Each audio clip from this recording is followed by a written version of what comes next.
My name is Dele Momodu. I'm publisher, editor-in-chief of Ovation International magazine, a magazine which we founded in the city of London in 1996. It is regarded today as the leading celebrity magazine in Africa, and we have been at it through thick and thin. It's been a very, very difficult journey.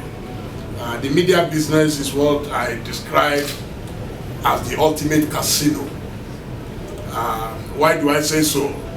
It takes a big-time gambler to put money into publishing, because it is the only business in the world where there are just too many variables. You can spend, let's say, £100,000 this month, and you cannot guarantee that you will get 20,000 back, and you must still come out next month. So that's why I call it gambling. And it's so addictive that you don't even know when to stop. Even when you are going bankrupt, you still want to carry on with it, and that has been my story.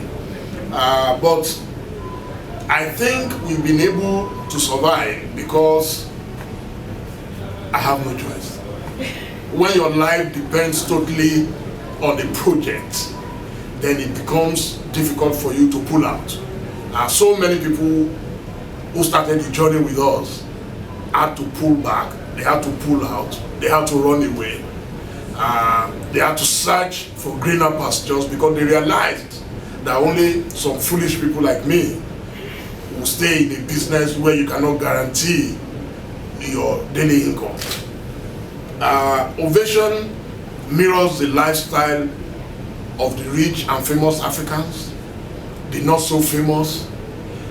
One thing I must note is that Africa is a continent where we don't have a preponderance of celebrities like we find in Europe and the United States. So we practically had to build a new database of celebrities in Africa. In London, for example, if you were to put a David Beckham on the cover of Hello or OK magazines, you can be sure you will sell maybe 1 million copies. In Africa, it is difficult to find out who the authentic celebrities are. There are times you will say, okay, let's put a Mandela on the cover, and you'll be shocked at the number of unsold copies that will come back to you.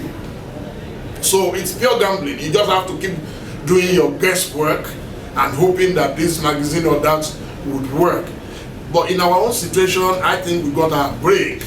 On one occasion, we covered a wedding in London. A gentleman called Patrick Koshoni Jr. had a very colorful wedding in London at the Landmark Hotel. And it was just a chance thing. In fact, we used to beg people to allow us to come into their parties, you know. And when the story came out, boom, everybody said, oh, you guys, you look like Hello magazine. And that just clicked in my brain. And we decided to go and pick as many copies of Hello magazines as we could lay our hands on, studied it, and realized that if Hello could be doing fine in London, then Ovation doing an Hello type of stories would do even better in Africa, because Nigerians are among the most flamboyant people in the world. We love fashion. I don't know of any country where people invest so much in fashion like our country. In fact, I tweeted yesterday that if Nigerians decide to ignore, especially our ladies, ignore the jewelers in Italy, the Italian economy will feel it. If we decide that we're not going to drink champagnes again and cognacs, I can tell you that France will definitely suffer. If we decide that we're not going to wear lace materials, in fact, we've attended conferences in Austria from lace manufacturers who invited us to cover their industry in Austria. And it is probably the biggest thing to happen to the Austrian economy. Even in Switzerland, it's the same story.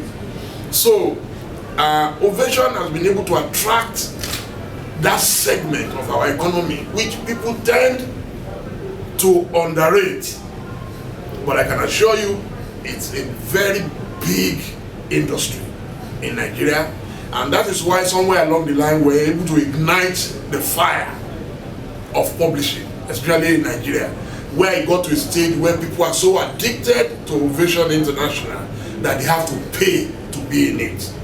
I mean, we ran an advert in which we say, if your wedding did not appear in Ovation, you may have to do it again.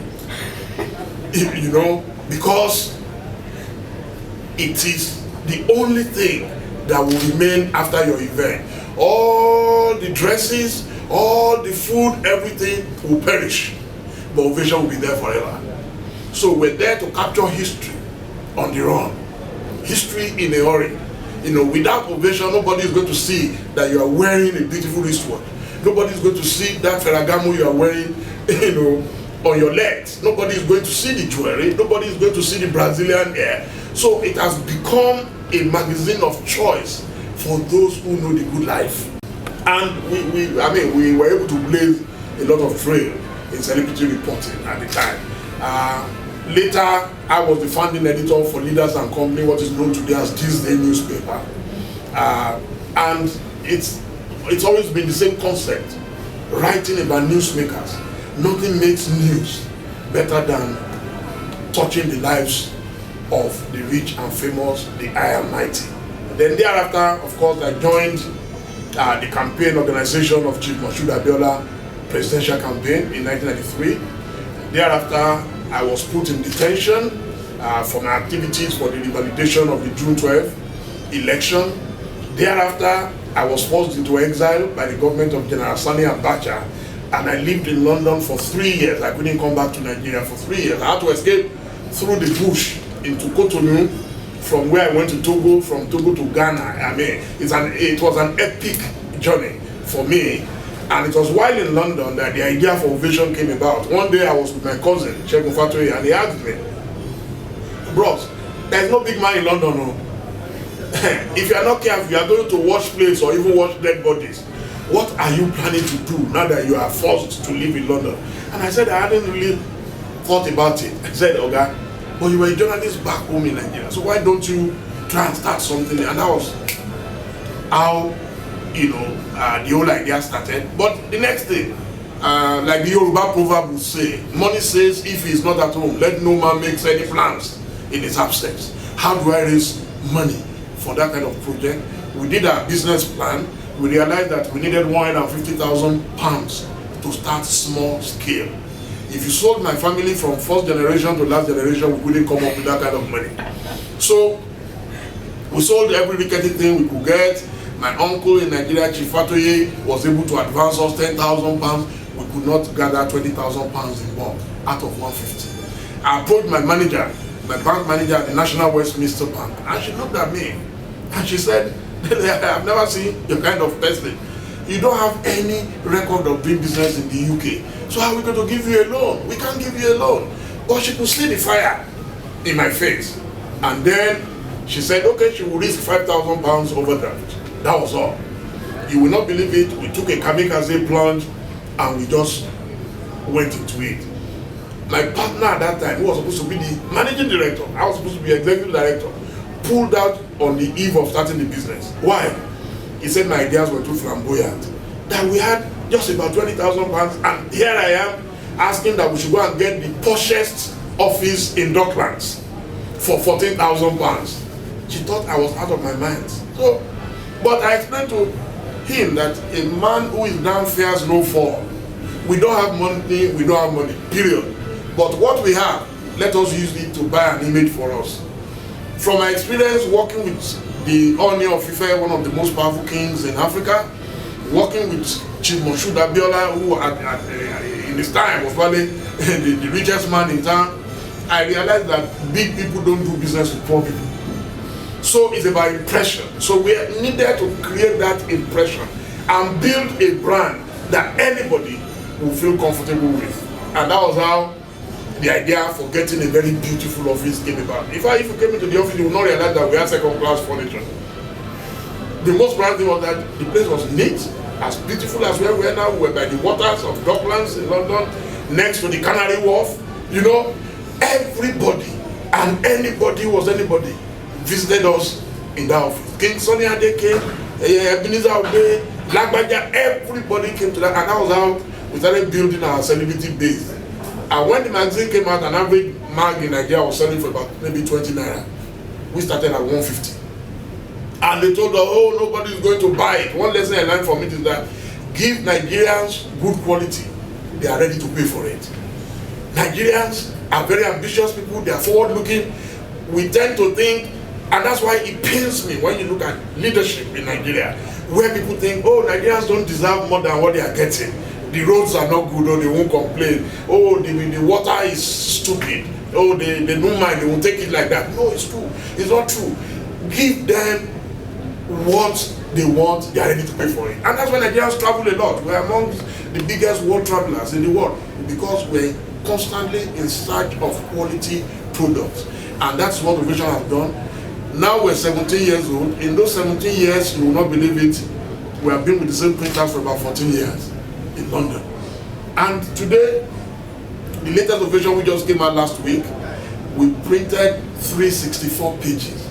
I doubt if there is any magazine in Africa that has the muscle to do that at the moment. Even the Hello magazine that we copied, Hello is doing about 136 pages. We're doing ×3 of what Hello is doing at the moment. That is, I mean, the doggedness of being in Nigeria. Nigerians, nothing will scare us from taking that risk. I'm a risk taker, and I would say that has really helped Ovation. We've covered events in over 60 countries as of today, and we're still counting.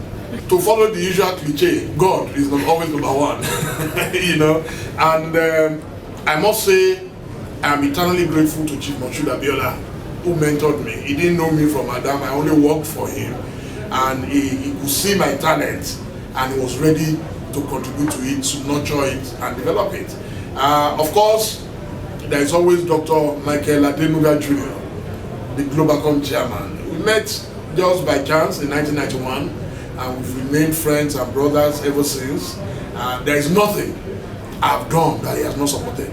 I don't know what I've done to deserve it, but I must say he's been very, very helpful to us. It's difficult for a publisher to survive without having some good people behind him. I'm very human. I've learned a lot, and I'm still learning. We all make mistakes every day. But the most important thing is to realize your mistakes and try to make amends. What I've learned from being a publisher is that sometimes we cry louder than the bereaved. You see, when outsiders cry louder than the bereaved, it can be difficult. There were people that attacked in the past that I believe I shouldn't have.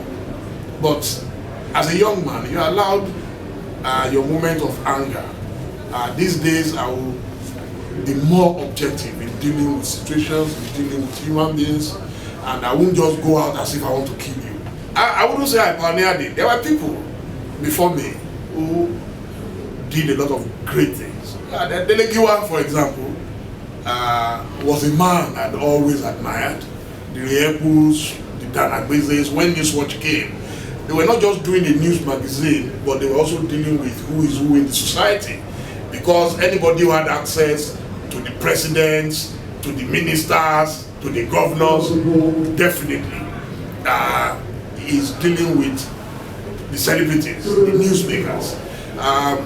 For me, what I love about it is that there is so much going on behind the scene that someone somewhere does not want you to know, and that is what we bring out. Your influence is useless if it cannot affect your society. I've seen it all, I've met everybody, I've interacted with world figures here and there. I've met a lot of presidents, and I can see they didn't have two heads. So I got tired of complaining and lamenting like Jeremiah. You know, the biblical Jeremiah was a perpetual grumbler. And I was tired of grumbling without doing anything. We all grumble, we all complain. Oh, Nigeria is bad. I liken it to beauty pageant. You have a beautiful daughter at home, and you are complaining that Miss Nigeria is ugly. Why didn't you allow your own daughter to go and compete? It's the same thing with politics. We all complain that our leaders are bad. So if you leave it in the hands of rogues and morons, they are going to lead us. So that's what is happening. We all abandoned politics in the hands of people who have never managed anything. Leadership is about managing people and resources. You are telling a man who has never managed 1 million to come and manage 1 trillion. He will run mental. That's why they don't know the value of money. Every day when they are talking now in the Federal Executive Council meeting, they mention figures only in billions. When we were growing up, they used to ask us in primary school, you know, I was a village boy in Ilefe, who is a millionaire? And the answer, a man who has more money than he will ever need in his life. Now $1 million is like peanuts. Why? Because some people are stealing more than they will ever need. In fact, Chief Abiola used to put it so succinctly that there is enough for the need of every Nigerian, but there is not enough for the greed of a few Nigerians. That's the biggest problem. And that's why some of us decide that, look, we must take the bull by the horns. As a matter of fact, I don't have money to share to the typical Nigerian politicians because they believe in sharing. Those who are in power today have unrestricted, unrestrained access to our money. It's like tap water. They just open and the money is gushing out. So what I've been doing is to target a particular segment of our people that I know the politicians will never target, the youth. I was going from campus to campus talking to people. This time last year I had maybe about 15,000 followers on Twitter. Yesterday I crossed to 84,000 plus. And it's growing. On the average, every day now, I will get between 250 to 500 followers. Every single day. I'm on Twitter, I'm on Facebook, I have about 3 Facebook accounts now. I'm on Instagram.